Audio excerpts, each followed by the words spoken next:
Well, putting the head thingy on here. We got a little funny drama going on. Unfortunately, when I got back with the water for the insulation man, he was gone. I had 2 cold waters for him. I hope he don't feel that I forgot about him, but he should be back tomorrow. So ahead of my list that my inspections I've been doing all week here. Drywall guy was supposed to be here Monday, starting with 1 and 2 and working his way across.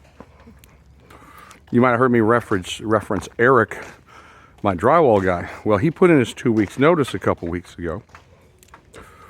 So this week would have been his last week. But last week, his boss is not very bright. Said, Eric, this is your last day. Give me your phone. And they shut off his email.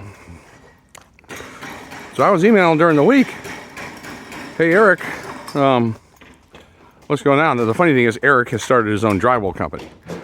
So I heard a little rumor that was going on. But so what happened is, the drywall guy is supposed to come through on his first bump through. And that didn't happen. And so about an hour ago, that's one of the reasons it held me up with the water for my insulation man. Finally reached out to the owner of the company, and he didn't have a damn clue. And I said, well, I'll tell you what, man, painter's almost done. And so I sent him all the lists, because I was sending him to Eric's email. I said, when you better hurry up and get cracking, Banana Man, on running through here, because when the painter comes to chase him on my lists, there's going to be a lot more painting to do than there's supposed to be. And the painter is going to back charge him. He talked to the painter too. He is not happy. He says, hey man, we're coming through and none of this drywall touch-up is done. I'm like, I was kind of wondering why as well. So now we found out who ate the cabbage. So this is going to be financially painful. And see, if you trades out there, you founders out there, if you're on the bass boat all the time while you're having a guy like Eric travel 5 different counties to run your business for you, and you don't give him any support, then he leaves. Well, you're going to have to get off that bass boat. You shouldn't have been on the bass boat that much anyway, but this is what happens a lot of times to trades.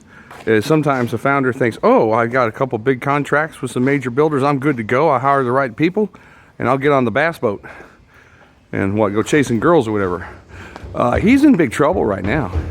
He is in his businesses.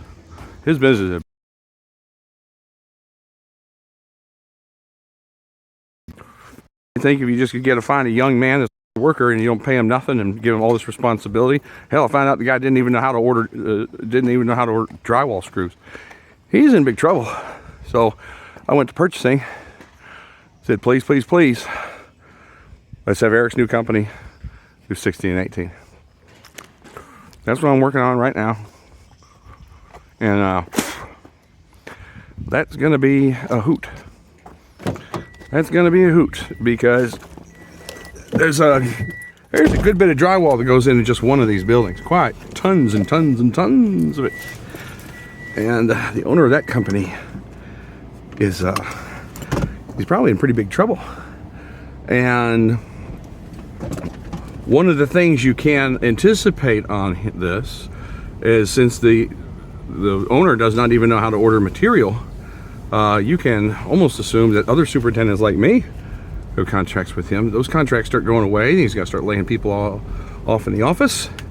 And, you know, maybe he's got to sell that bass boat and get a real job, because seen it a bunch of times like that. So, I mean, I'm not saying that's exactly what's going to happen, but the relationship with my company and his company is not with him, it's with Eric. That's the relationship. And so when you get on that bass boat all the time and you don't know anyone's phone number, don't know anyone's name, don't know any projects where all your men are working, can't even find them on the map, well, you kind of brought that on yourself. And I have no pity for a lazy man that abuses young men to just ride them and pay them very little. There's the cocktail hour. Hey, are you guys the protesters? Where's your signs? Don't you have your protest signs? It's a drive-through. Well, as I say, I'm a totally against protesting, but I don't know how to show it. Oh, here's one thing. A couple folks asked, I never show them. Wait, see, where's the mailboxes? Right there. Right there. When you do your closing, you also get your mailbox key. Keep in mind, your specific mailbox door has not been opened since they did the quality check in the factory of that thing about 2.5 years ago. So the first time you get your key, that door is going to open rather tough because all the pollen is wrapped around that door, and the door is firm anyway because no one wants wet mail from the rain. But I try to tell every customer, when you first go to the mailbox, try both your keys and have a rag with you so wipe off the pollen, and maybe some WD-40, just make a little lube. And when you pull the key, you put the key in, you turn it, you pull it out. Don't pull the key downwards or upwards, just straight out. And hey, well, there's Miss Janice and Miss Maggie. Wonder where the dog Shadow is. Her dog Shadow. Give me a little honkaroo.